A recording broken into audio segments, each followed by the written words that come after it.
सदगुरु महाराज जी कहते हैं दो नयन नासा मध्य सन्मुख, दो नयन और नासा, नासा कहते हैं नाक को और नयन कहते हैं आँख को, जहाँ आँख और नाक का मिलन है। अब देखिए इशारा कितना बढ़िया है, दो नयन नासा, दो आँख और नाक का जहाँ मिलन है, दो नयन नासा और मध्य और सन्मुख सामने क्या करिए, सुई अग्रदर ले लही, सुई के नोक के बराबर जगह में देखिए ध्यान से।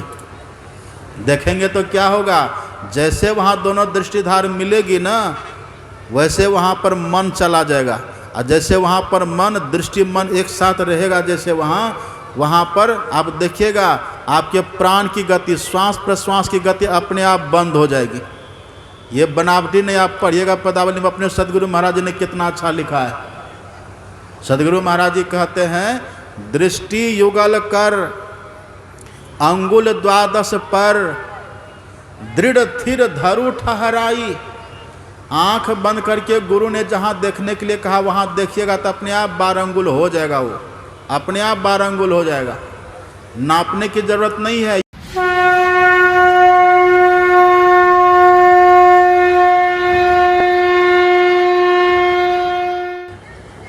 पाठ और प्रवचन में सुना है नवधा भक्ति की महिमा। भगवान श्री राम माता सबरी की झोपड़ी में पधारे और माता सबरी को निमित्त बना करके भगवान ने नवधा भक्ति का उपदेश दिया है। भगवान ने भक्ति का उपदेश क्यों दिया है?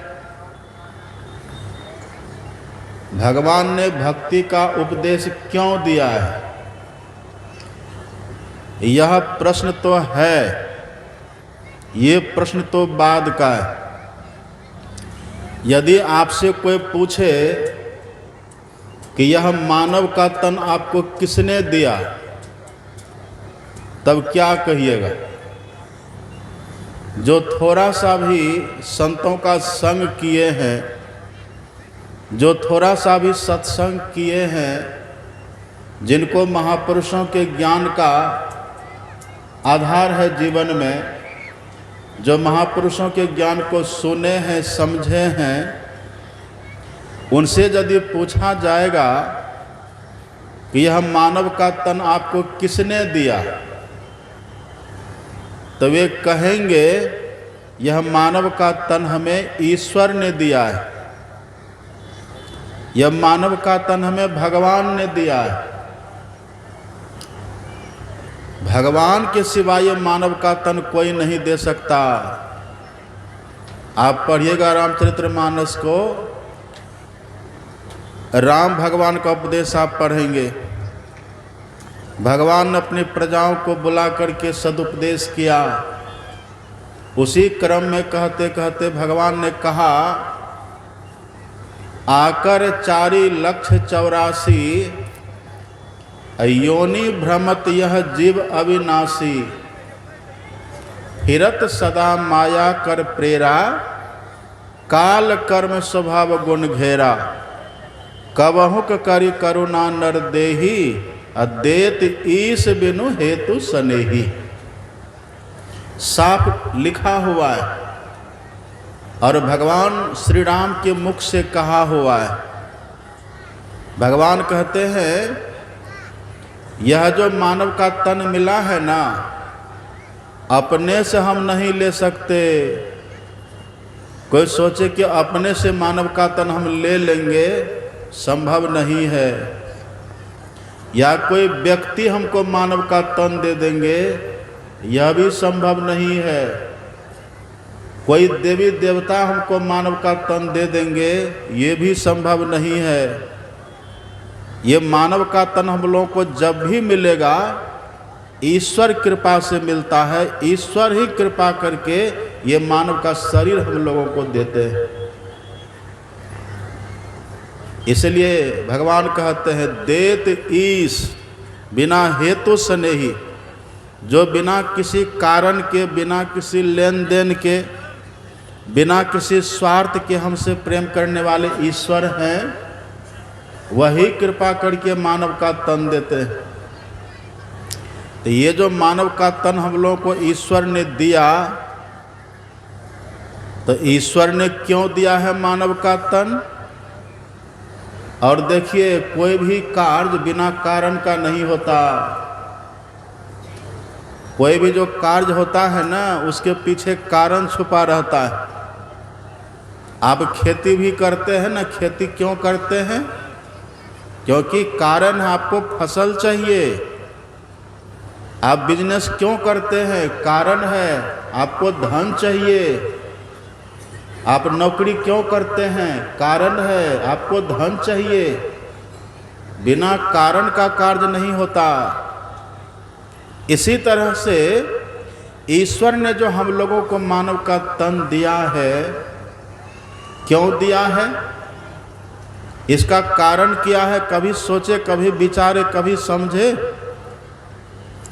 और देखिए, हम लोग का जो शरीर है ना, एक है शरीर, एक है हम लोग। शरीर है और हम लोग हैं। शरीर कहने का मतलब और हम लोग कहने का मतलब, हम लोग हैं जीवात्मा। ये आपने बहुत सुना सत्संग में, और कई बार आपने सुना है। शरीर अलग है और जीवात्मा अलग है। यदि कोई ये कहे ना कि शरीर ही हम हैं, बहुत ध्यान से सुनिए, इधर सब देखिए मेरी तरफ। यदि कोई व्यक्ति ये कहे कि शरीर ही हम हैं, इसका मतलब क्या हुआ?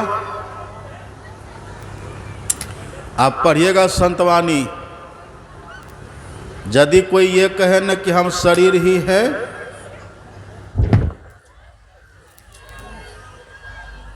गुंज रहा आपका बाहर में आवाज, गुंजाइए मत। ये बॉक्स को, मॉनिटर को ठीक करिए, आवाज थोड़ा बांधिए, बेस ठीक करिए। श्री सद्गुरु महाराज की जय। जहाँ जो खड़े हैं कृपा करके बैठ जाइए। क्या कह रहे थे हम? यदि अपने शरीर को ही मैं मान लीजिएगा कि शरीर ही हम हैं, तब क्या होगा? संतवाणी आप पढ़ेंगे। संत कहते हैं, इस देह को मैं मानना, इस देह को मैं मानना सबसे बड़ा पाप है पाप जितने जगत में, सभी पापों का यह बाप है। यदि ये कहिए न कि हम शरीर ही है, तो ये सबसे बड़ा पाप है। इधर जो हम लोग कहते हैं न, झूठ, चोरी, नशा, हिंसा, व्यभिचार, ये पांचों पाप से बढ़कर के इस देह को मैं मानना। इस देह को जो मैं मान लेते हैं न, वही पांचों पाप भी करते हैं। इसका मतलब यही है, शरीर है अलग और आत्मा है अलग, जीव है अलग। ये दोनों अलग अलग है, लेकिन दोनों साथ में रहता है। बिना शरीर के आप रह पाइएगा? यहाँ रह पाएंगे? हम जीवात्मा है, किसी का बेटा है, कब तक है? देह में है तभी तक न बेटा है किन्हीं का। हम किन्हीं के भाई है, कब तक? जब तक देह में है तभी तक न भाई है। तो बिना देह के हम इसमें रह पाएंगे? रह पाएंगे? किसी का हम होकर के रह पाएंगे? देह में है तब हम किसी का है, देह में नहीं रहेंगे हम किसी का नहीं हो सकते। एक तो ये बात है। अब बिना जीवात्मा के देह रहेगी? कहिए, रहेगी देह? बिना जीवात्मा के, आत्मा के बिना देह रहेगी? नहीं रहेगी। एक व्यक्ति के पास एक घोड़ा था, तो घोड़ा लेकर के व्यक्ति जा रहा था। रास्ते में मुखिया जी का घर तो मुखिया जी ने कहा कि सुनो जी, घोड़ा बेचोगे? कहा हाँ बेचेंगे। कितना दाम है घोड़ा का? बोले 1 लाख। का ज़्यादा दाम है, तो का 75,000 में दे दो। घोड़े वाले ने कहा कि मुखिया जी 1 लाख में 1 पैसा कम भी दीजिएगा तो हम आपको घोड़ा नहीं देंगे। घोड़ा लेकर के चला गया। रात भर घोड़ा वाला अपने घर में रहा। अब भोरे भोर घोड़ा वाला आकर के मुखिया जी के घर में मुखिया जी से कहता है, मुखिया जी घोड़ा लीजिएगा? हाँ लेंगे। कितना में दोगे? 1 रुपया में दे देंगे।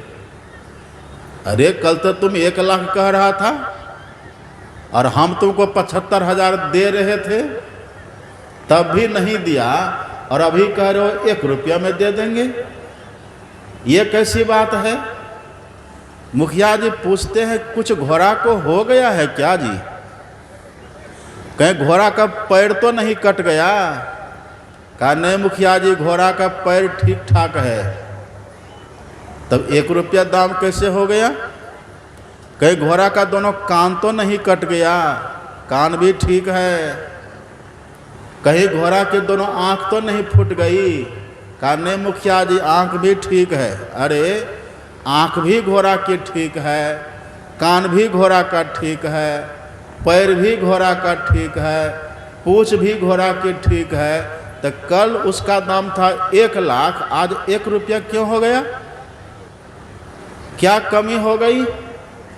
तब घोड़ा वाला कहता है मुखिया जी, घोड़ा में तो सब ठीक ठाक है, लेकिन घोड़ा की देह से घोड़ा की जीवात्मा निकल गई है। समझे बात को? घोड़ा की जीवात्मा निकल गई तो घोड़ा मुर्दा हुआ कि जिंदा हुआ? मुर्दान हो गया। तो 1 रुपया में भी कोई लेगा उसको? वो तो पैसा दे के भी नहीं लेगा। इस देह का मोल कब तक है? जब तक इस देह के भीतर में आप और हम है, जीवात्मा है, तब तक इस देह का मोल है। जीवात्मा निकल गई, देह का मोल खत्म। तो हम लोगों को करना क्या है? ध्यान से सुनिएगा। हम लोगों को करना क्या है? देह को भी खूब बढ़िया से रखना है, और इसके भीतर जो आत्मा आप और हम है ना, इस आत्मा के कल्याण की भी बात करनी है। ये दोनों काम करना है। लेकिन हम लोग क्या करते? एक पक्षीय हो जाते हैं। देह के लिए सब कुछ करते हैं, आत्मा के लिए कुछ करते हैं? देह के लिए करना चाहिए, देह के लिए भी करिए, और इसके भीतर जो आप और हम आत्मा रहते हैं ना, आत्मा के कल्याण के लिए भी कुछ करिए। ये दोनों बातों को जो सोच करके तब संसार में जीते हैं, संसार में रहते हैं, वही कहलाते हैं विवेकी, वही कहलाते हैं सच्चा ज्ञानी।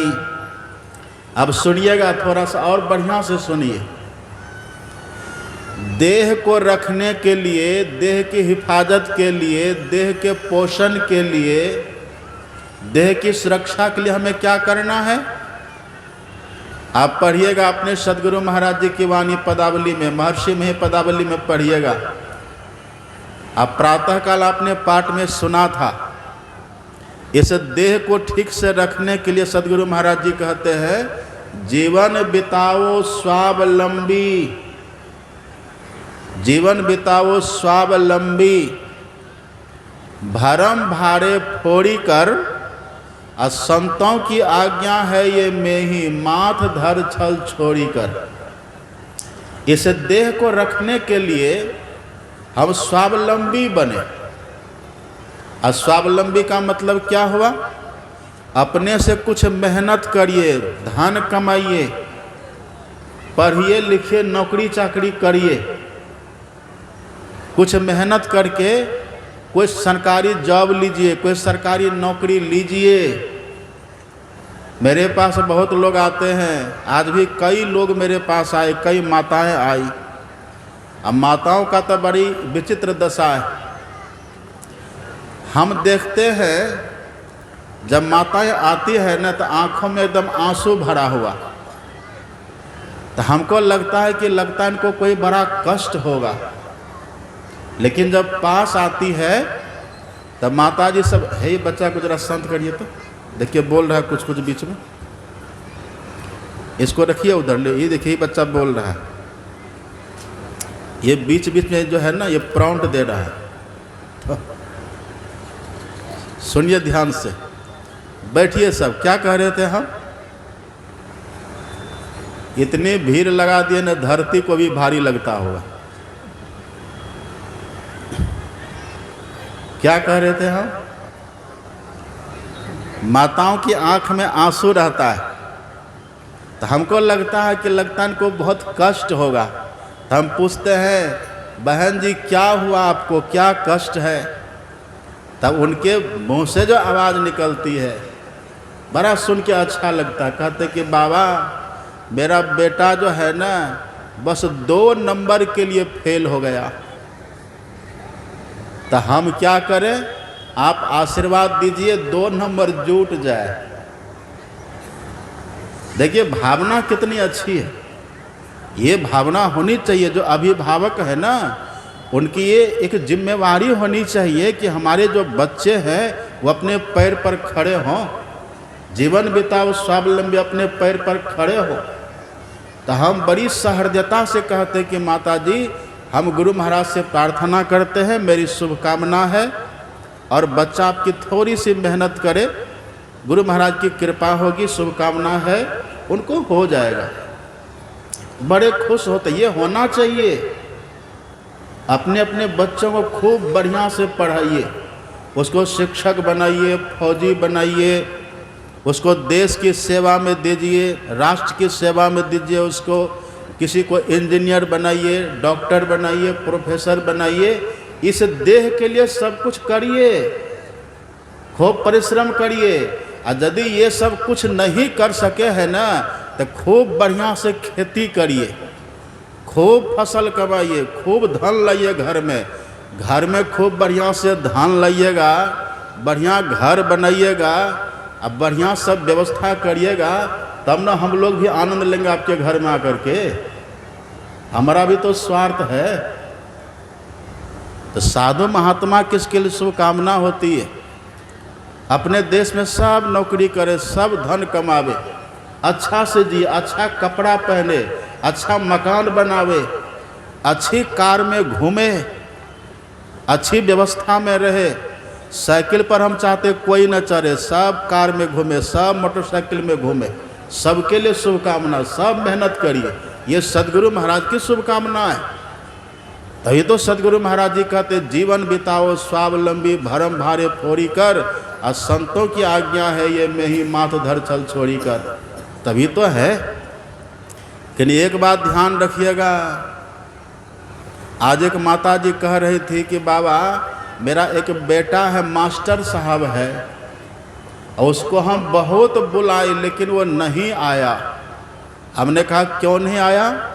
कहा उसको डर है कि घर जाएंगे ना तो माँ कहेगी दीक्षा ले लो, इसीलिए डर से नहीं आया। ये डर अच्छा है?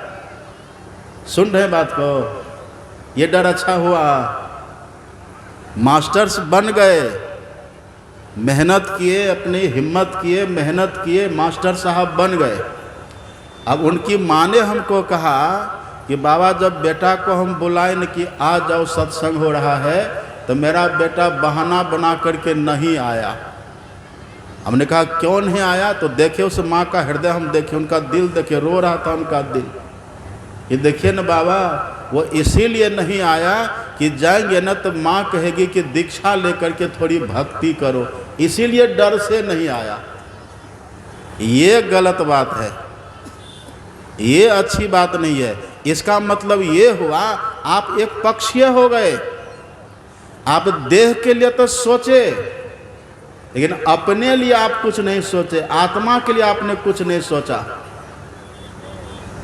आत्मा के लिए आप कुछ नहीं सोचे। यदि आप देह के लिए सोच करके शिक्षक बन गए, नौकरी ले लिए, ये बहुत अच्छी बात है। अब आपको आत्मा के लिए भी सोचना है। हम कुछ ऐसा करें, कुछ ऐसा काम करें, कुछ ऐसी हम भक्ति करें, कुछ ऐसा सत्कर्म करें जिससे हमारा कल्याण हो, हमारी आत्मा का उद्धार हो, हमारी सद्गति हो। नहीं तो आप जानते हैं जब 60 साल का हो जाइएगा तो सरकार आपको रिटायर कर देगी। जान रहे हैं ना, सरकार रिटायर कर देगी आपको। और कई बार तो हम ये भी सुनते हैं कि जब ये घोषणा कर देती है ना सरकार कि यदि नौकरी रहते इसकी मृत्यु हो गई तो उसके बच्चे को नौकरी हो जाएगी। हमने ये भी सुना है कई बार जान करके मार दिया जाता है कि पहले मरे, नौकरी रहते मरे ताकि बच्चों को नौकरी हो जाए। ये सब सुने हैं, बात सच है। हम भी जानते हैं, हम भी सुनते हैं, हम भी तो समाज के बीच ही ना रहते हैं, हम भी सुने। अच्छा है, अच्छा यदि मान लीजिए ऐसी घटना नहीं घटी, आपके बच्चे अच्छे हैं, तो हम कितने देखते हैं जो रिटायर हो जाते हैं ना, तो हम पूछते हैं ठीक ठाक है ना? हाँ ठीक है बाबा, पहले नौकरी थी तो बहुत अच्छा था लेकिन अब तो रिटायर हो गए। तो हमने कहा अच्छा न हुआ, अब आप शांति का जीवन जी लीजिए, भजन भक्ति करिए। क्या अच्छा रहेगा बाबा, पहले 80,000 मिलता था, अब तो पेंशन 20-30 हज़ार मिलेगा। देखिए कैसी सोच है। ये एक पक्ष है जो आप हो गए ना, इसीलिए दुख होता है जीवन में। ये जो हमारा चिंतन हो गया, स्वार्थ परक जो हमारा विचार हो गया, दैहिक बस चिंतन जो करते, देह के लिए जो सोचते हैं ना, बस इसीलिए सब कुछ खराब हो जाता है, इसलिए सब काम बिगड़ जाता है। एक बात आप जानते हैं, जब किसी पेड़ की जड़ सूख जाती है तो पत्ता रहता है, उसका पत्ता रहेगा। पेड़ की जड़ सूख गई तो पत्ता नहीं रहेगा। पेड़ की जड़ सूख गई तो डालियां रहेगी, तना रहेगी? नहीं रहेगी। न तो तना रहेगी, न तो डालियां रहेगी, न तो पत्ते रहेंगे, न तो फूल रहेंगे, न तो फल रहेंगे। जड़ है तो सब कुछ है, जड़ खत्म तो सब कुछ खत्म। ये देह जब तक है आपकी ना, तब तक सब कुछ है, और देह खत्म तो सब कुछ खत्म। फिर कहीं के ना आप हैं, लेकिन आप तो उसके बाद भी रहेंगे, देह के बाद भी आप रहेंगे। उसके लिए आपने क्या सोचा? देखिए संत कबीर साहब इसी के लिए कहते हैं, संत कबीर साहब कहते हैं, कबीर सो धन संचिए, थोड़ा वो धन भी जमा करिए। कौन सा धन? जो आगे को होए। आगे को है का मतलब मृत्यु के बाद भी जो धन कुछ काम आवे, उस धन के लिए भी थोड़ा सोचिए। कबीर सो धन संचिए, जो आगे को होए, और सिर पर गट्ठर बांध के जात न देखा को। ये दुनिया के धन दौलत को आप सिर पर लेकर के नहीं जाइएगा, तो कुछ ऐसा भी धन कमा लीजिए जो देह छोड़ने के बाद भी आपका रहेगा। तो आप सोच करके देखिए, आप एकांत में बैठ करके कभी सोचिए कि आपने ऐसा कोई धन कमाया जो मरेंगे तो साथ में लेकर के चलेंगे, कभी सोचिए। और अभी जो है ना धन, अभी जो है ना संतान, अभी जो है ना आपके पास पशु, इसकी क्या स्थिति होगी? धनानि भूमो पशवो ही गोष्ठे, नारी गृह द्वारी सखा शमशाने, देहश्चितायाम परलोक मार्गे कर्मानुगो गच्छति जीवे। का धन बहुत है तो धरती पर रह जाएगा। धन लेकर के जाइएगा, आज तक कोई गया है? नहीं लेकर के गया। जितना धन है सब धरती पर रहेगा। अच्छा एक बात आप बताइए, कफन में जेब होती है? अभी देखते हैं अलग अलग ड्रेस आप पहनते हैं ना, घर में रहते हैं तो अलग ड्रेस, अब मार्केट गए तो अलग ड्रेस, खेतों में गए तो अलग ड्रेस, संबंधियों में गए अलग ड्रेस, किसी पर्व त्योहार में अलग ड्रेस। अलग अलग ड्रेस पहनते हैं कि नहीं? दिन में अलग ड्रेस, रात में अलग ड्रेस, सब अलग अलग ड्रेस आप पहनते हैं। इसी तरह से जब हम लोग मरेंगे ना, तो मृत्यु के बाद भी अलग ड्रेस होगा। वो कौन सा ड्रेस होगा? फुल पैंट शर्ट होगा। मृत्यु के बाद कौन सा ड्रेस होगा? धोती कुर्ता होगी? नहीं नहीं, मृत्यु के बाद जो ड्रेस होगा ना हम लोगों का, वो होगा कफन। अच्छा, कफन बनता है किस कपड़ा से? कफन किस कपड़ा से बनता है? सब कोई जानते हैं, मार्किन से बनता है। मार्किन से बनता है कफन। उसका नाम है मार्किन। मार्किन का मतलब पहले मार और तब किन। मार्किन उसका नाम ही है, मरने के बाद लोग खरीदता है। अब मार्किन का बना कफन, तो कफन में जेब रहती है। अब देखिए, हम बाबा रहे कि आप बाबू रहे, सबको मिलेगा मार्किन, सबको मिलेगा कफन। जेब रहेगी तब। जेब नहीं रहेगी तब पैसा कहाँ रखिएगा? एक माता जी ने बोला, बाबा हम तो पर्स रखते हैं, तब पर्स आपको ले जाने के लिए देगा? नहीं ले जाने देगा। यही सब धन रह जाएगा। लेकिन एक बात देखिए, और हम आपको देखिए बिल्कुल भी स्वार्थ की बुद्धि से ऊपर उठ करके कह रहे हैं, जो हकीकत है, जो यथार्थ है, जो हकीकत है। जैसे हम लोग भारत में रहते हैं ना, और किसी को भारत से नेपाल जाना हो तो ये पैसा नेपाल में चलता है। भारतीय जो रुपया है ये नेपाल में नहीं चलता। तो हम लोग क्या करते हैं, जब नेपाल के बॉर्डर पर जाते हैं ना, तब बॉर्डर पर जा कर के वहाँ कार्यालय रहता है, ऑफिस बना हुआ रहता है, वहाँ जा कर के भारतीय पैसा को हम जमा कर देते हैं। और वहाँ वो पैसा जमा करके नेपाली पैसा हम लेकर के जब जाते तो नेपाली पैसा चलता है नेपाल में। ये नियम है ना। इसी तरह से अभी जो हमारे पास धन है ना, यदि किसी के मन में ये भाव हो कि ये धन हमको मृत्यु के बाद भी मिले, इसके लिए उपाय क्या है? इसके लिए बस एक ही उपाय है। अभी जो आपको धन भगवान ने दिया है ना, उस धन से खूब धर्म कर्म करिए। जितना आप धर्म कर्म करेंगे ना धन से, जितना धन आपका धर्म में खर्च होगा, वही धन आप कहीं भी रहेंगे इस सृष्टि में, वो धन पुनः आपको मिल जाएगा। ये बड़ी बात है कि नहीं?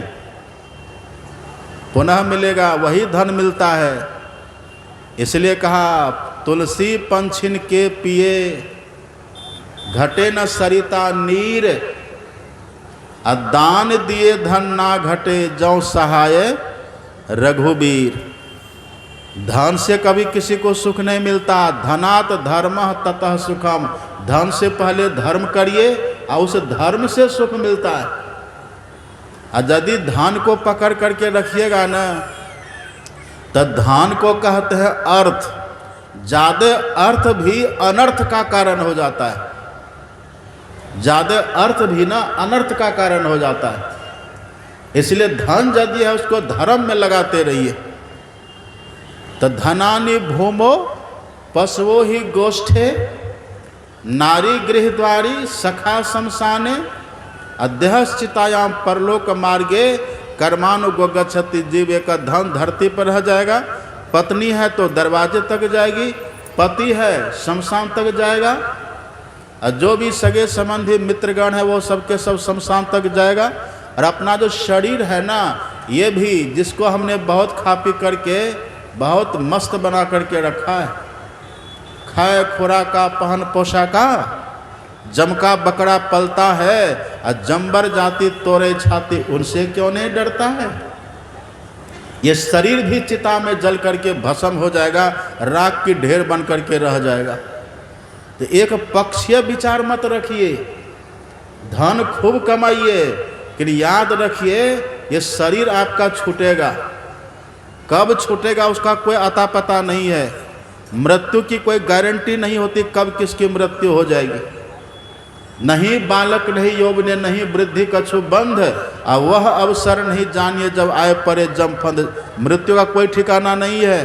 कितने बच्चे तो आप देखिएगा माँ के पेट में मर करके ही जन्म लेता है, और कितने बच्चे जन्म के समय मर जाता है, और कितने की छठी भी नहीं होती कि छुट्टी हो जाती है, कितने जवान भी परवान चढ़ जाते हैं। अब बूढ़ा के लिए तो कहते बूढ़े तन की क्या पड़ती थी, उनका तो कब गिरेंगे, पका हुआ आम कब गिरेगा कोई ठिकाना है। तो शरीर का कोई ठिकाना नहीं। इसीलिए दूसरा जो पक्ष है, आप और हम आत्मा हैं, इस आत्मोद्धार के लिए काम करिए। हमारा कल्याण कैसे होगा इसके लिए काम करिए। इसके लिए क्या करना है, आत्मा के लिए क्या करना है, आत्मा के लिए है भक्ति करिए। आत्मा के कल्याण के लिए भक्ति करिए। देह के लिए स्वावलंबी जीवन जी लीजिए और आत्मोद्धार के लिए, आत्मा के कल्याण के लिए भक्ति करिए। और आप जानते हैं ना, हम लोग को जो मानव तन मिला है यही उद्देश्य से मिला है।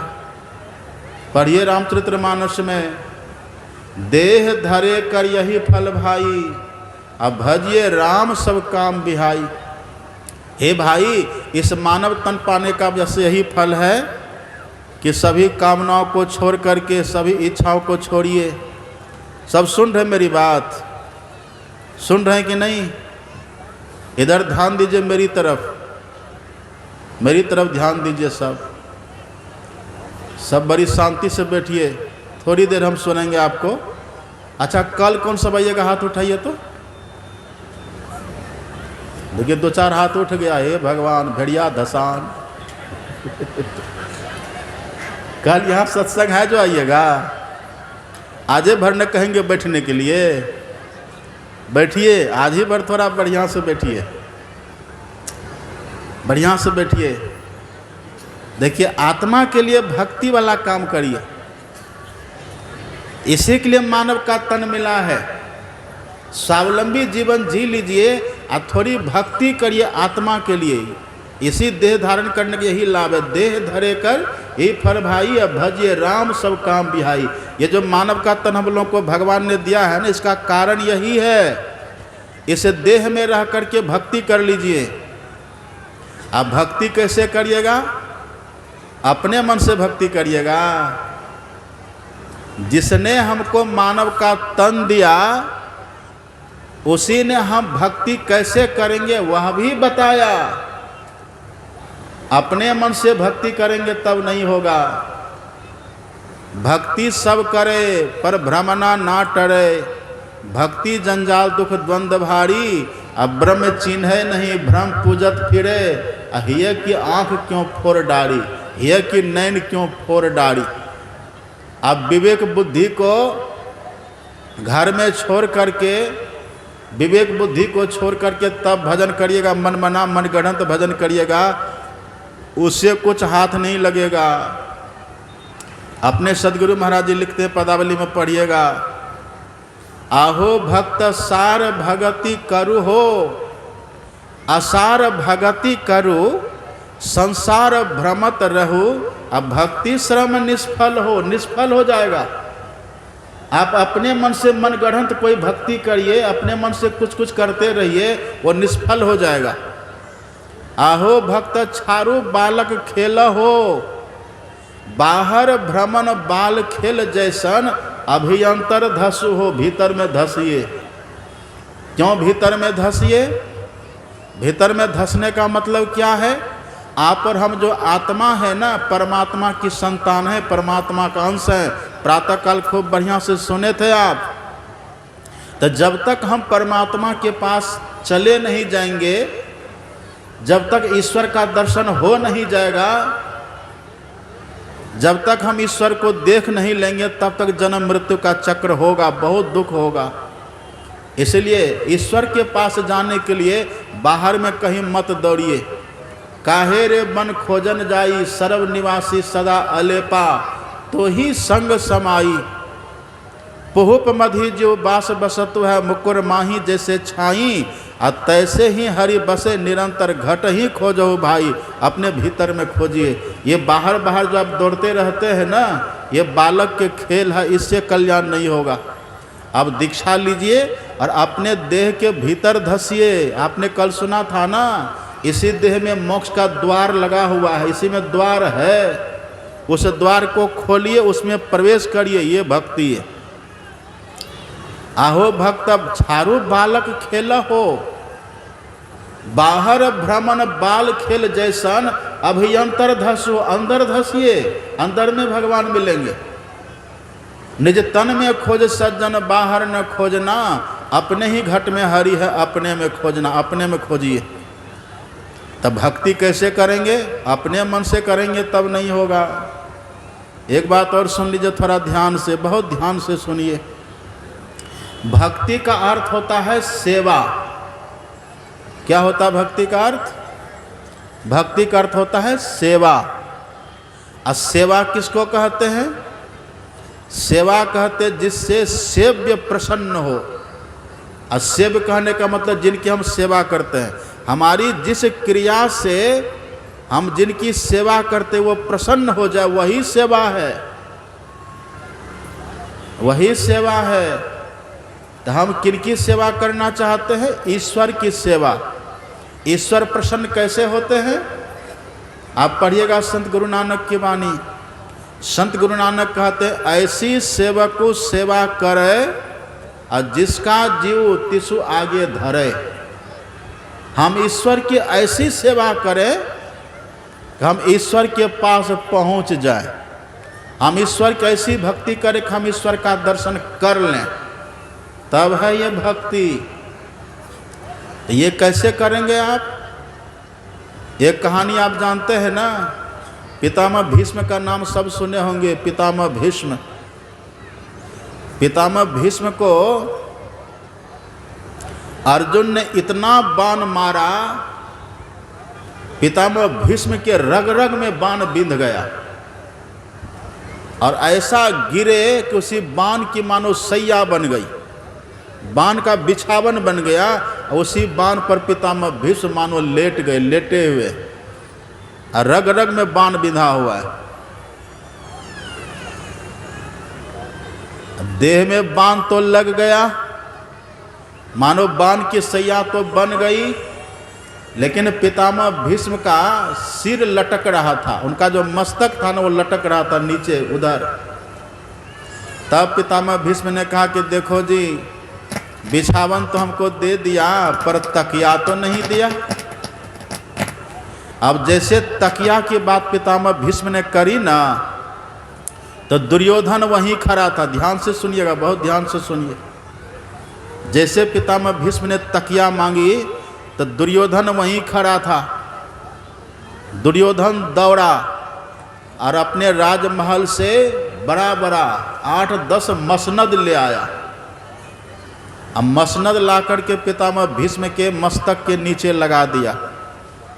अब देखिए, सेवा तो हो गई, पितामह भीष्म को तकिया की जरूरत थी, मसनद लगा दिया, सेवा तो हुई, जो चाहिए उनको वो दिया, लेकिन उनके मन के अनुकूल नहीं दिया। मसनद लगाने के बाद भी पितामह भीष्म ने कहा कि दुर्योधन, ये तकिया मुझे नहीं चाहिए, जैसी सैया दिए हो, जैसा बिछावन दिए हो मुझे मिला है, ऐसे तकिया भी मिलनी चाहिए। तब सब मसनद को हटा दिए। अर्जुन वहीं खड़ा था। पितामह भीष्म ने कहा, बेटा अर्जुन, हे पार्थ, तुमने मुझे सैया दी है ना, तकिया भी तुम ही दो। पता है अर्जुन ने क्या किया? अपने तरकस से 2 तीर निकाला, 2 तीर निकाला और गांडी पर चढ़ा करके अर्जुन ने तकातक 2 तीर उनके मस्तक में मारा। जो मस्तक झूल रहा था ना, वो मस्तक सीधा हो गया और शरीर के सिद्ध में अवस्थित हो गया। पितामह भीष्म ने कहा, शाबाश बेटा शाबाश।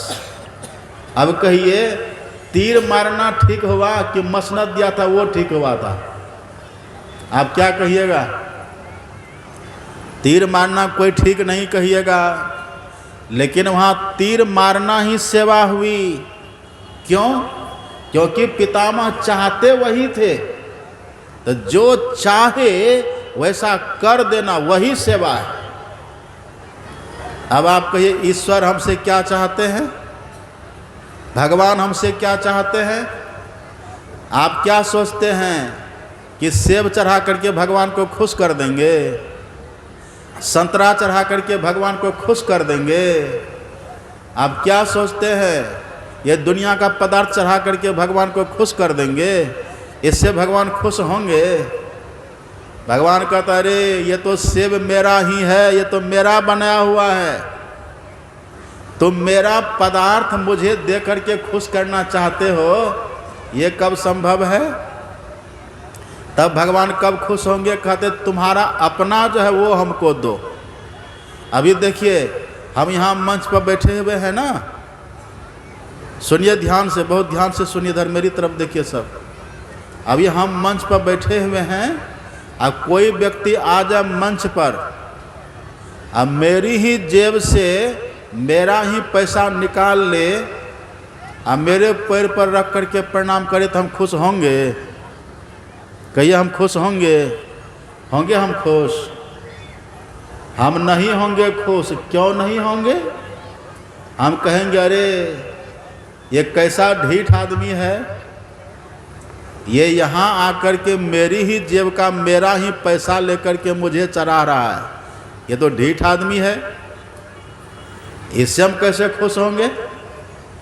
इसी तरह से भगवान कहते हैं फल हमारा है, फूल हमारा है, ये सब कुछ हमारे हैं, जल हमारा है, दूध हमारा, सब कुछ हमारा है, ये सब के बनाने वाले हम हैं, और हमारे पदार्थ को लेकर के तुम हमें चढ़ाते हो, इससे हम खुश नहीं होंगे। तब कैसे खुश होंगे? भगवान कहते तुम स्वयं मेरे पास आ जाओ।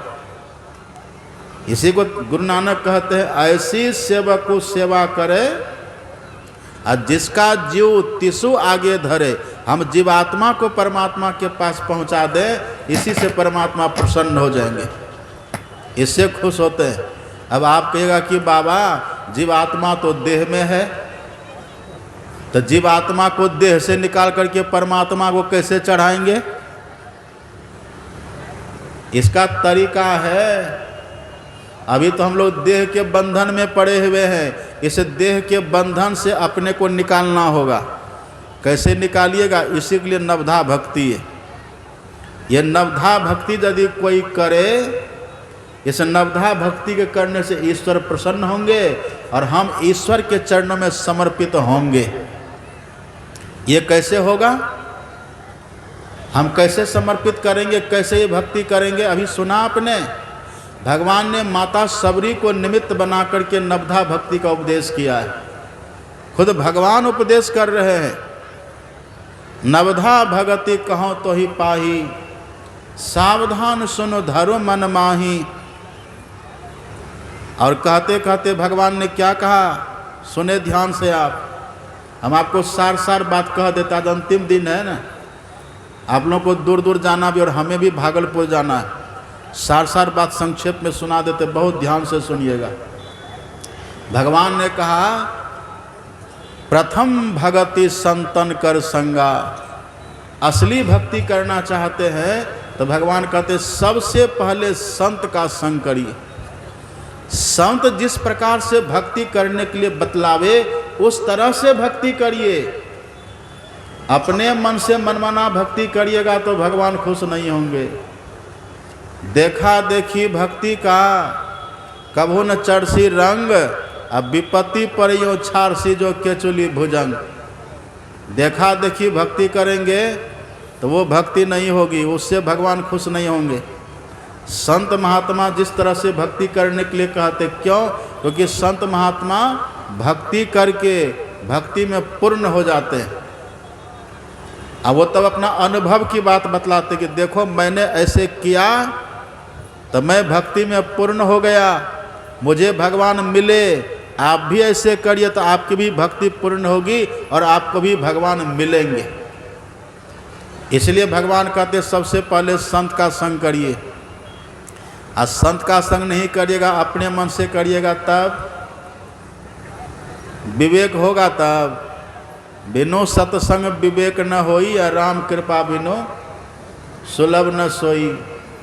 भगवान कहते पहले संत का संग करिए, और संत का संग उन्हीं को मिलता है जिन पर ईश्वर की बड़ी कृपा होती है। और भगवान को संत का संग बहुत अच्छा लगता है, और वहीं से भक्ति का आरंभ है। अब बाकी सब कुछ आप करिए और संत का संग नहीं करिए तो सब बेकार। सुनिए ध्यान से। एक पति पत्नी थे, और उनका एक बेटा भी था, दंपति और उसकी संतान। ये तीनों मिलकर के भगवान शंकर की बड़ी भक्ति करता था। ध्यान से सुनिए कहानी। बहुत भक्ति करता था, लेकिन संत महात्मा को नहीं मानता था। संत महात्मा को जब देखता था ना तो कटाक्ष करता था, टोंट कसता था। एक जगह हम लोग जा रहे थे, और कई महात्मा हम लोग थे। कुछ दाढ़ी मोछ वाले थे, कुछ मुंडन वाले थे, सब तरह के महात्मा होते जा रहे थे। रास्ते में कुछ युवक मिला, तो वो कहता है हम लोगों को देख के कहता है, सब संतन की बड़ी बलिहारी। तो हमको अच्छा लगा कि चलो सब संतन की बड़ी बलिहारी तो कह रहा है ना, पर उसके बाद कहता है सब बाबा जी के बड़ी बड़ी दाढ़ी। हमने कहा है भगवान ये क्या कह दिया ये? इनको यह न कहना चाहिए उनकी स्तुति के ही विधि की जाए। यही हुआ टोंट कसना, यही हुआ कटाक्ष करना। ऐसा यदि करिएगा तब भगवान खुश नहीं होंगे। तो वो जो था ना शंकर भगवान का भक्त, वो शंकर भगवान को बहुत मानता था, बड़ी भक्ति करता था, लेकिन साधु महात्मा का कदर नहीं करता था।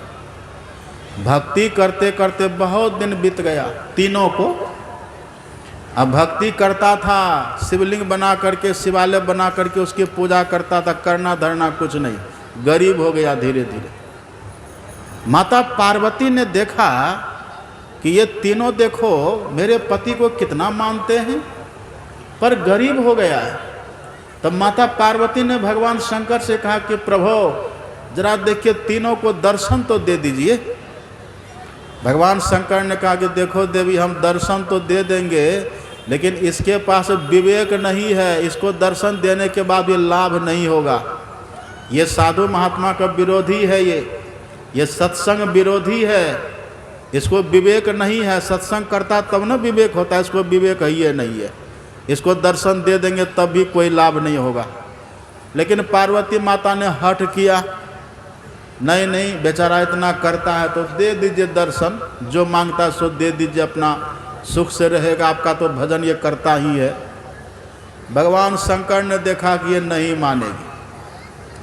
कहा ठीक है देवी जब तुम कहती हो तो चलो तुम भी मेरे साथ है, चलो देख लेना वहाँ तमाशा। तो भगवान शंकर पार्वती को साथ लिए उस व्यक्ति के मंदिर में गए, उसके सामने प्रकट हुए। ध्यान से सुनिएगा, सब इधर देखिए मेरी तरफ।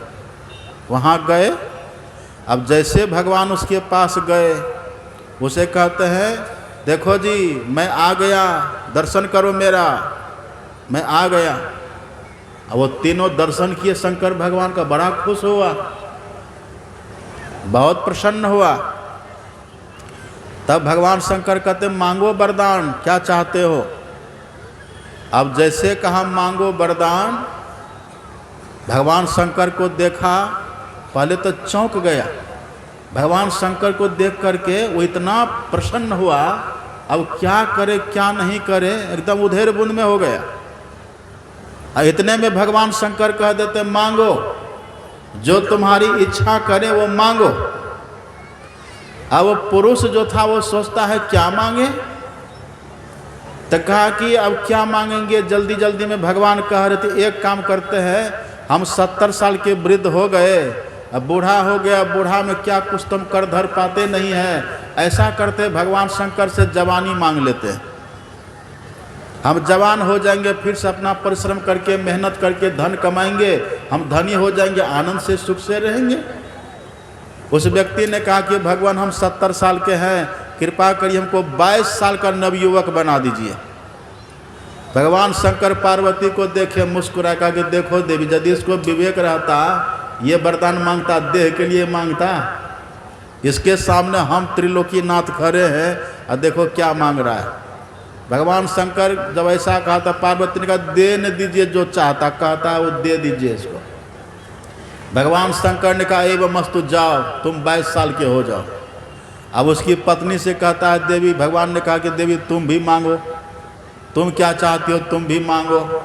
अब पत्नी कहते राम राम राम राम, पति हो गया 22 साल के और हम पत्नी 65 साल के, लोग क्या कहेगा। ये जोड़ा तो ठीक नहीं हुआ ना, तो लोग क्या कहेंगे। तो पत्नी ने कहा कि ठीक है भोले बाबा, यदि आप मुझे कुछ देना चाहते हैं ना तो आप मेरे पति को बना दिए 22 साल के, तो आप मुझे 20 साल की बना दीजिए ताकि जोड़ा अच्छा लगे, आप 20 साल की बना दीजिए। भगवान शंकर ने कहा पार्वती से देख लो, यदि ये सत्संग करती, साधु महात्मा का संग करती, इनको देह की नश्वरता का ज्ञान होता, आत्मा की अमरता का ज्ञान होता और दुनिया के भी नश्वरता का इसको बोध होता, संसार के पदार्थों की क्षण भंगुरता का इसको बोध होता। लेकिन देखो क्या क्या मांग रहा है देवी। ये कहाँ तो भगवान शंकर कहते गिरिजा संत समागम सम न लाभ कछुआन, अब बिनु हरि कृपान हो सो गावही वेद पुराण। भगवान शंकर देखिए सत्संग के कितने बड़े समर्थक हैं, लेकिन उनके भक्त जो है ये मनमना भक्ति करने वाला, मनगढ़ंत अपने मन से। भगवान शंकर ने कहा कि ठीक है देवी तुम जो मांगती है 20 साल की उम्र तक जाओ, एवं मस्तु, हो जाओ तुम भी 20 साल की। अब वो भी 20 साल की हो गई। अब माँ है 20 साल की, अब बाप है 22 साल का, अब बेटा है 35 साल का। भगवान शंकर ने कहा तुम भी कुछ मांग लो। अब बेटा कहता लोग क्या कहेगा, हम बेटा होकर के 35 साल के, ये मेरी माँ देखो 20 साल की, अब पिताजी देखो 22 साल का, लोग क्या कहेगा। भगवान शंकर ने कहा जल्दी बोलो क्या चाहिए, हमको जाना है, तुमको जो चाहिए सो जल्दी बोलो। तब वो लड़का कहता भगवान यदि आप मुझे कुछ देना चाहते हैं न वरदान में, तो मेरे माता पिता जैसे पहले थे न वैसे ही बना दीजिए। फिर से सब वही पुनर्मुस्को भव हो गया। भगवान शंकर मुस्कुराए, पार्वती का हाथ पकड़े बोले चलो यहाँ से। यही देखिए बिनु सत्संग विवेक न होई, राम कृपा बिनु सुलभ न सोई। आप क्या करते, कहीं जाके एक व्यक्ति ने कहीं धागा बांधा तो सब वहीं धागा बांधेंगे। एक माई ने कहीं पर सिंदूर लगा दिया, अब देखना नहीं सब वहीं पर सिंदूर लगाएंगे। एक ने कहीं पर प्रणाम कर लिया तो सब वहीं प्रणाम कर देंगे। क्या है नहीं है कुछ देखना नहीं है, भेड़िया धसान। ऐसी भक्ति करेंगे तब नहीं होगा, इसलिए पहले भक्ति का ज्ञान चाहिए। और आप जानते हैं, आप पढ़िएगा रामचरितमानस को, राम भगत जग चारि प्रकारा, सुकृति उचारी अनघ उदारा, चहु चतुरन कह नाम आधारा, अज्ञानी प्रभु ही विशेष प्यारा। जो ज्ञानी भक्त होते हैं ना वो भगवान को ज़्यादा प्रिय होते हैं। अज्ञानी का मतलब क्या, पढ़े लिखे, जिसके पास डिग्री बहुत है। सबरी माता पढ़ी लिखी है, यहाँ जिनका प्रसंग आप सुन रहे पढ़ी लिखी है। कबीर साहब पढ़े लिखे थे। इसका मतलब पढ़ना लिखना व्यर्थ है सो नहीं। यदि आप पढ़े लिखे हैं, आध्यात्मिक ज्ञान नहीं है आपके पास, तो आध्यात्मिक दृष्टि से आप अनपढ़ हैं।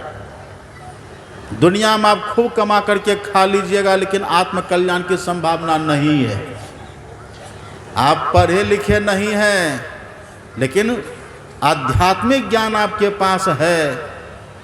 तो दुनिया में तो मुर्दाहों को देता है कफन लकड़ी आग, और जिंदा नर चिंता करे वा को बड़ा अभाग। पाँव फटी पकड़ा भया जागे जीवा जोन, और सब काहू को देता है चों समाना चोन। जो भगवान सबको देता वो आपको भी देंगे, लेकिन यदि आपने आध्यात्मिक ज्ञान को सीखा है ना, आपका परलोक बन जाएगा। आप उस पढ़े लिखे से भी अच्छे हैं, क्योंकि आपके पास आध्यात्मिक ज्ञान है। और यदि कोई पढ़े लिखे भी हो और आध्यात्मिक ज्ञान हो, तब सुन रहे थे ना स्वामी विवेकानंद की बात। स्वामी विवेकानंद जी महाराज पढ़े लिखे भी थे, और आध्यात्मिक ज्ञान भी उनके पास था। इसको कहते हैं सोना में सुगंध। आप मास्टर भी हैं और आध्यात्मिक ज्ञान भी है तो सोना में सुगंध है। आप प्रोफेसर हैं, आध्यात्मिक ज्ञान है, सोना में सुगंध है। आपके पास डिग्री है और आध्यात्मिक ज्ञान भी है, सोना में सुगंध है। ये बहुत उत्तम बात है। तो ये ज्ञान आध्यात्मिक ज्ञान की प्रधानता है। और ये आध्यात्मिक ज्ञान आपको जब भी मिलेगा संत महापुरुष से मिलेगा। और संत महापुरुष का कोई वेश नहीं होता है। संत भेष से होत नहीं नहीं कथे बहु ज्ञान, और नहीं मठ के अधिपति बने नहीं किए तीर्थ स्नान। वेश कैसा भी हो पर जिसके ऊंचे ख्याल है, दिन बाहर से दिखे पर भीतर से मालो माल है। कोई कहता भिक्षु है, कोई कहता कंगाल है, पर गुदरी पहने वो गुदरी का लाल है। कैसा भी वेश हो चलेगा। केहू वेश में ना ही अड़वंग है, देवे महे कुसाद खाए में तंग है। जग से रहे उदास महरमी अंत के, अरे हारे पलटू ऐसी रहनी रहे सो लक्षण संत के। उनका कोई वेशभूषा नहीं रहता। साधना जो करेंगे, भजन जो करेंगे, उनको भीतर की अनुभूति होगी, वही महान होंगे। और उन्हीं के संग से आपको आध्यात्मिक ज्ञान मिलेगा। सुन रहे थे ना, हमारे पूज्य बाबा आपको सुना रहे थे कि जिनके पास जाने से आपका मन भजन में लगे, जिनके पास जाने से आपके भीतर में आध्यात्मिक वृत्ति जगे। देखिए, आप किसी इत्र बेचने वाले के दुकान पर चले जाइए, कभी गए जहाँ पर सुगंध बिकती है, सेंट जहाँ बिकता है, आप किसी सेंट बेचने वाले की दुकान पर चले जाइएगा। आप सेंट बेचने वाले की दुकान पर जाइए, आप सेंट नहीं भी खरीदिएगा ना, तब भी कुछ न कुछ खुशबू आपको लग जाएगी। सच है कि नहीं? कबीर दर्शन साधु के जो गंधी की बास, और जो कछु गंधी दे नहीं तो भी बास सुबास। तो संत महापुरुष बड़े विलक्षण होते हैं। उनके पास आध्यात्मिक पूंजी होती है, उसके पास प्रभु धन होता है। उनका संग करिए, उनके संग में जाइए। और देखिए, एक बात और सुन लीजिए, केवल संत महात्मा के दर्शन से काम नहीं चलेगा। वो जो कहे उसको करिए, उसको सुनिए, वैसा करिए, तब लाभ होगा। संत महात्मा जो कहे उसको कहते कथा। संत महात्मा जो बोलते उसको कहते सत्संग। संत महात्मा राजनीति की बात नहीं करते हैं। संत महात्मा दुनियादारी की बात नहीं करते हैं। संत महात्मा विषयों की बात नहीं करते हैं। संत महात्मा भगवान की बात करते हैं। संत महात्मा भक्ति की बात करते हैं। संत महात्मा ज्ञान की बात करते हैं। संत महात्मा मुक्ति की बात करते हैं, दिव्य ज्ञान की बात करते हैं। इसलिए संत महात्मा की बातों को बड़े प्रेम से सुनना चाहिए। सुन रहे बात, आप लोग उब गए हैं ना। देखिए माता जी कैसे उब के खड़ी हो गई। हम भी खड़े हो जाएं। हम खड़े होंगे तब क्या होगा, सत्संग समाप्त हो जाएगा। तो बैठे रहिए सब। क्या कह रहे थे हम? पंडाल में सब हैं कि नहीं? पंडाल में सब है ना। कभी का तन रहता पंडाल में, मन उड़ जाता है। मन को मत उड़ाइए। इधर देखिए मेरी तरफ, बस अब खत्म करेंगे हम, जल्दी खत्म कर देंगे आज। अब समय भी कम ही बचा, हम जल्दी खत्म कर देंगे। तो संत महात्मा की बात को सुनिए, बहुत प्रेम से सुनिए। आज सुनते नहीं रहिए। कुछ लोग ऐसे होते हैं ना, वहाँ सत्संग हुआ वहाँ चले गए, वहाँ सत्संग हुआ वहाँ चले गए, वहाँ सत्संग हुआ वहाँ चले, बस सुनते रहते हैं। हमारे गुरु महाराज जी कहते सुनते ही मत रहिए। तो अपने सदगुरु महाराज जी कहते हैं सत्संग करिए, करी सत्संग। सत्संग करिए, क्या करिए? भीतर ही भीतर करी सत्संग, गुरु खोज करिए, गुरु को खोजिए। यानी कि भंडारा खाते फिरिए सो नहीं। सत्संग करिए, करी सत्संग, गुरु खोज करिए, और चुनिए गुरु सच्चा। अब बिनु सदगुरु के ज्ञान पंथ सब कच्चा ही कच्चा। सच्चे गुरु की खोज करिए। और सच्चे गुरु से जो दीक्षा लीजिएगा ना, और दीक्षा लेकर के गुरु जैसा कहेंगे, जब वैसा करिएगा, यही हो जाएगी गुरु की सेवा, यही तीसरी भक्ति हो जाएगी। गुरु जो कहे सो करिए, और गुरु कहेंगे कुछ आप करिएगा कुछ, तब गुरु बरजाशिष ना किया कैसे बाँचे काल, और शुक्र कहा बलि ना किया बांधे गए पताल। आज्ञा सबने सुसाहिब सेवा, पैर दबाना केवल सेवा नहीं है, गुरु जो कहे सो मान लेना चाहिए। एक आश्रम में गुरु जी थे ना, एक लड़का वहाँ आया, कहा बाबा हम भी आपके साथ रहें? हाँ रहो। लड़का रहने लग गया, सेवा टहल करता था। अब जानते ना, अब साथ में रहते रहते लोगों को मानवीय बुद्धि हो जाती है। देखता करे जैसे हम खाते वैसे गुरु जी भी खाते हैं, हम जैसे बोलते हैं वैसे गुरु जी भी बोलते हैं, हम सोते हैं गुरु जी भी सोते हैं, तो बस सब बराबर ही है, तो हम में इसमें अंतर क्या है? बस गुरु के प्रति मानवीय बुद्धि हो जाती है। और जैसे आपकी भावना बदलेगी, देखिए बाहर में भले एक ही जैसा होता है, लेकिन भीतर में वृत्ति में बड़ा अंतर होता है। जो महापुरुष होते हैं, जो गुरु लोग होते हैं ना, उनकी वृत्ति बहुत ऊंचाई पर रहती है, हम लोगों की वृत्ति बहुत नीचे रहती है। जेठ उतरी हेठ सूरत पिंड में बासा करी, आषाढ़ गाढ़ तमति गाढ़ में नीचो परीरी सूरत, बहुत निम्न दर्जे में हम लोग की वृत्ति रहती है।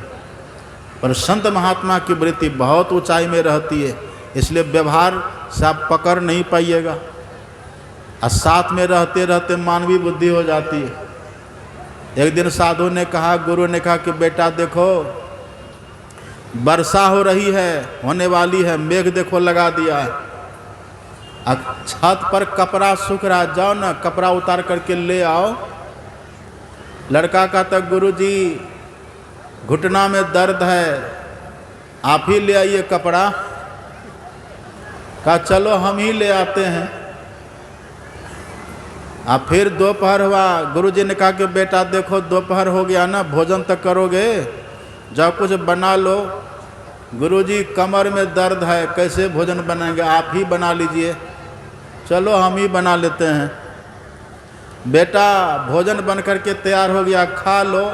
हाँ गुरुजी आज्ञा सबने सुसाहिब सेवा, जरूर हम जा रहे खा लेंगे, आप पीछे खाइएगा।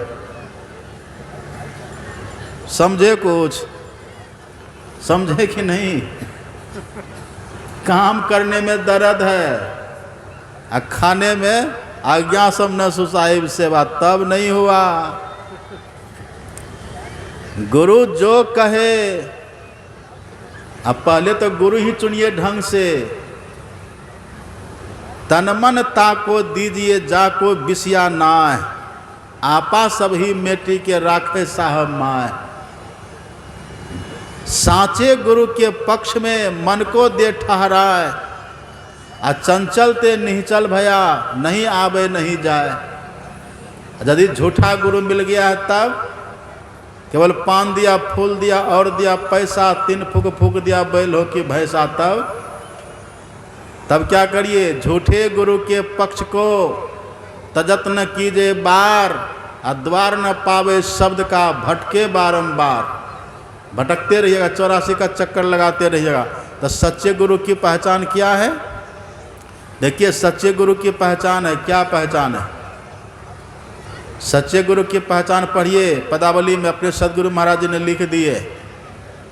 सदगुरु महाराज जी कहते हैं, मुक्ति मार्ग जानते साधन करते नित्य, साधन करते नित्य सतचित जग में रहते, दिन दिन अधिक विराग प्रेम सत्संग सो करते, संशय दूर बहाय संतमत स्थिर करते, दृढ़ ज्ञान बोध दे समुझाय कुबुद्धि को हरते, मैं ही ये गुणधर जोई गुरु सोई सच्चित, मुक्ति मार्ग जानते साधन करते नित्य। ये है गुरु। आपके भीतर में मुक्ति का रास्ता किधर है, ये जो बता दे वो सच्चा गुरु है। और आपने सुना था ना कल संत तुलसी साहब की वाणी, मुर्शिदे कामिल से मिल सिद्क और सबूरी से तकी, जो तुझे देगा फहम सहरग को पाने के लिए। पक्के गुरु वो होते हैं जो आपके भीतर में सहरग को दिखा दे। सहरग किसको कहते हैं? सहरग सहरग कहते हैं क्यों भटकता फिर रहा, तो ऐ तलाशे यार में, और रास्ता सहरग में है दिलबर पे जाने के लिए। दिलबर कहते ईश्वर को, परमात्मा को, उसी सहरग से रास्ता गया हुआ है परमात्मा तक। वो सहरग को गुरु दीक्षा में बतला देते हैं। आज बहुत लोग दीक्षा लिए, कल भी बहुत लोग दीक्षा लिए थे यहाँ। तो दीक्षा में देखिए ये जो कहते हैं ना, पहले कहते एक मंत्र का जप करिएगा, मंत्र बतला देते दीक्षा में। मंत्र का जप करना है पांचवी भक्ति, सुने ना पाठ में, मंत्र जाप मम दृढ़ विश्वासा, पंचम भजन सो वेद प्रकाशा। जो मंत्र गुरु दीक्षा में दे उस मंत्र को खूब बढ़िया से जपिए, मन ही मन जपिएगा, मने मन जपिए। अति पावन गुरु मंत्र मन ही मन जाप जपो, उपकारी गुरु रूप को मानस ध्यान थपो। जो मंत्र आपको दीक्षा में मिले मंत्र ही मन जपिए, उसकी बड़ी महिमा है। और जो मन ही मन मंत्र को जपेंगे वो मन से इष्ट का ध्यान भी करेंगे। तो एक मंत्र का जप करिए मन ही मन पहले, और इष्ट के गुरु महाराज के रूप का ध्यान करिए, मन से ख्याल से ध्यान करिए। ये दोनों मिला करके है पांचवी भक्ति। अब इसी को देखिए कबीर साहब कितना बढ़िया कहते हैं। कबीर साहब कहते हैं मंत्र कैसे जपिएगा, नाम जपत स्थिर भया, सुनिए ध्यान से, नाम जपत स्थिर भया, मतलब मंत्र जप करते करते मन स्थिर हो जाएगा। मन बड़ा चंचल है, मन स्थिर हो जाएगा। नाम जपत स्थिर भया, ज्ञान कथत भया लीन, असुरत शब्द एके भया, जल ही होएगा मीन। मंत्र और आपका मन मिल जाएगा। मनो मध्य स्थितो मंत्रो, मंत्र मध्य स्थित मनः, महा मनो मध्य स्थितो मंत्रो, मंत्र मध्य स्थित मनः, मनो मंत्र समायोगो जप इत्यभिधीयते। मन में मंत्र मिल जाए, मंत्र में मन मिल जाए, ऐसा जब हो जाए तो समझिए अब मंत्र जप होगा। और वही जब मंत्र जप होगा ना, तो उसी मंत्र जप के करने से गुरु महाराज का दर्शन हो जाता है। इसको कहते हैं मानस ध्यान। तब मन ही मन मंत्र का जप करिए और मन से गुरु महाराज का ध्यान करिए। यही है पांचवी भक्ति। और छठी भक्ति जो है वही है सहरग का ध्यान। बताते हैं ना दीक्षा में, आपको याद होगा, जो आज दीक्षा लिए याद होगा। छठी भक्ति क्या, छठदम शील विरति बहुकर्मा, और निरत निरंतर सज्जन धर्मा। छठी भक्ति क्या, दमशीलता। अच्छा, दमशीलता का मतलब क्या होता है, बहुत ध्यान से देखिए, इधर मेरी तरफ देखिए सब। छठी भक्ति किसको कहते हैं, दमशीलता किसको कहते हैं। दमशीलता का दो अर्थ होता है। दमशील का दो अर्थ होता है। दमशील का एक अर्थ होता है इंद्रिय निग्रह, एक अर्थ होता है इंद्रिय निग्रह। ये कठिन अर्थ है, इसको सब नहीं समझेंगे, फिर भी हम आपको कह देते हैं। हमारी 10 मोटी मोटी इंद्रियां हैं, आँख, कान, नाक, जीभ, चमड़ा, हाथ, पैर, गुदा, लिंग और मुंह। ये मोटी मोटी इंद्रियां हैं। और 4 है मन, बुद्धि, चित्त, अहंकार, भीतर की इंद्रियां। इन सभी इंद्रियों से चेतन की धार को सिमटना, इसी को कहते हैं दमशीलता का साधन। यह छठी भक्ति। ये कैसे करिएगा, देखिए, आप अपने हाथ को, दोनों हाथ को ऐसे जोर से पकड़िए। जब जोर से हाथ को पकड़ेंगे ना, तो दोनों हाथ का बल, पूरे शरीर का बल हाथ में आ जाएगा। आता है कि नहीं। इसी तरह से हम लोग की देह में जो दृष्टि है ना, देखने की जो शक्ति है, देखने की शक्ति, 2 आँख है, 2 दृष्टिधार है, यही देखने की शक्ति है। यही दोनों दृष्टिधार को जो एक कर लेंगे ना, तब पूरी देह से चेतना का सिमटा हो जाता है, चेतन धार सिमट जाती है। अब पिंड से ब्रह्मांड में चले जाते हैं, अंधकार से प्रकाश में चले जाते हैं। इसी को बोलते हैं दम की साधना।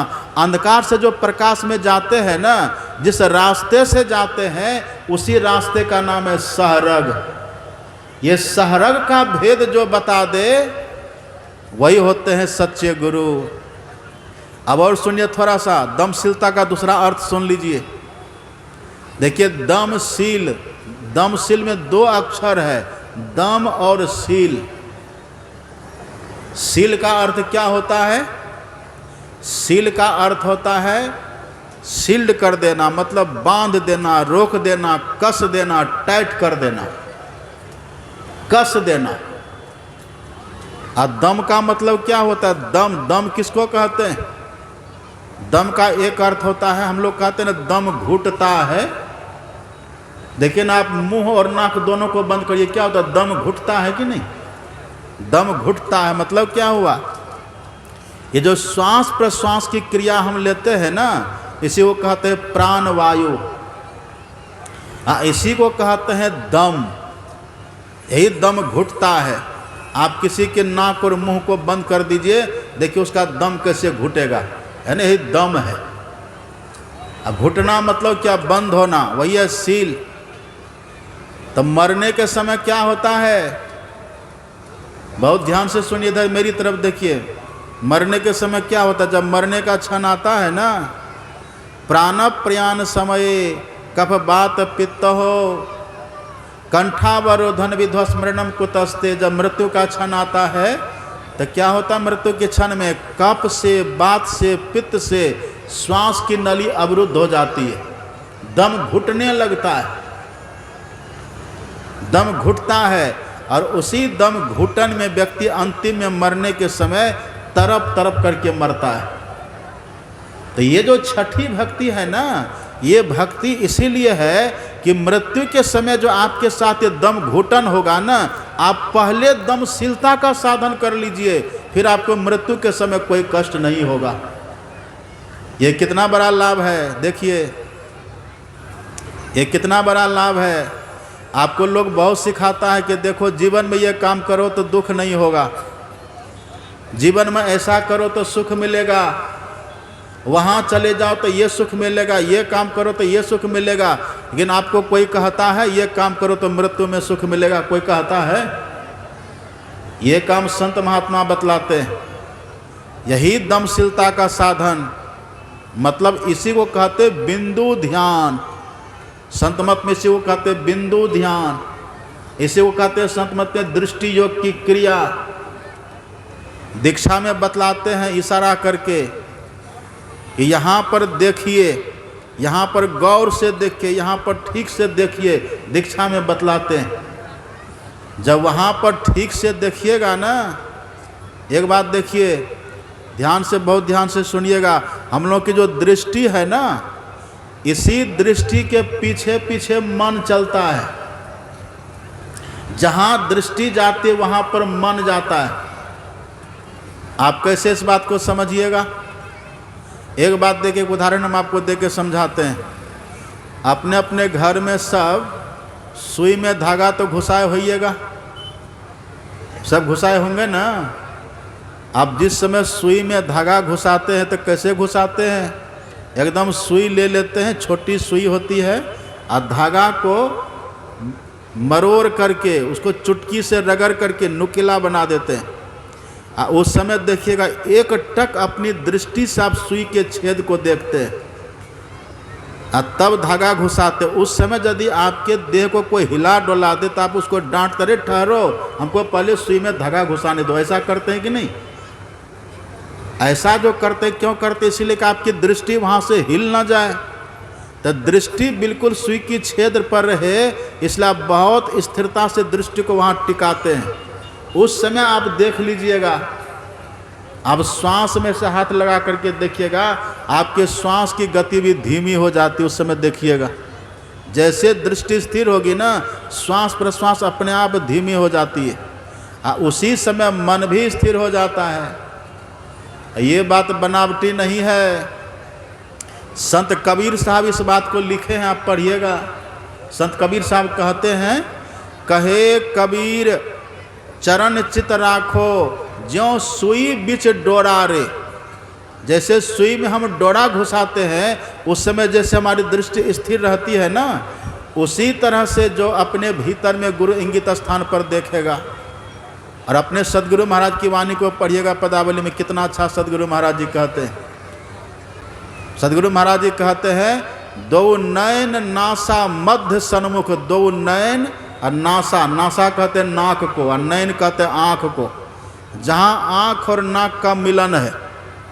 आप समझ लीजिए, आप इशारा में जो दीक्षा लिए सो समझ जाइए, और जो दीक्षा नहीं लिए वो कभी समझेंगे नहीं, कितना भी हम बोल देंगे तब भी नहीं समझेंगे वो। अब देखिए इशारा कितना बढ़िया है, दो नयन नासा, दो आँख और नाक का जहाँ मिलन है, दो नयन नासा और मध्य और सन्मुख सामने, क्या करिए, सुई अग्रदर ले लही, सुई के नोक के बराबर जगह में देखिए ध्यान से। देखेंगे तो क्या होगा, जैसे वहाँ दोनों दृष्टिधार मिलेगी ना, वैसे वहाँ पर मन चला जाएगा, और जैसे वहाँ पर मन दृष्टि मन एक साथ रहेगा, जैसे वहाँ पर आप देखिएगा आपके प्राण की गति, श्वास प्रश्वास की गति अपने आप बंद हो जाएगी। ये बनावटी नहीं, आप पढ़िएगा पदावली में, अपने सदगुरु महाराज जी ने कितना अच्छा लिखा है। सदगुरु महाराज जी कहते हैं, दृष्टि युगल कर अंगुल द्वादश पर, दृढ़ थिर धरु ठहराई। आँख बंद करके गुरु ने जहाँ देखने के लिए कहा वहाँ देखिएगा तो अपने आप 12 अंगुल हो जाएगा, वो अपने आप 12 अंगुल हो जाएगा। नापने की ज़रूरत नहीं है, ये नहीं कि फीता, आप फीता घुसा के नापिएगा अंदर में, फीता से कैसे नापिएगा।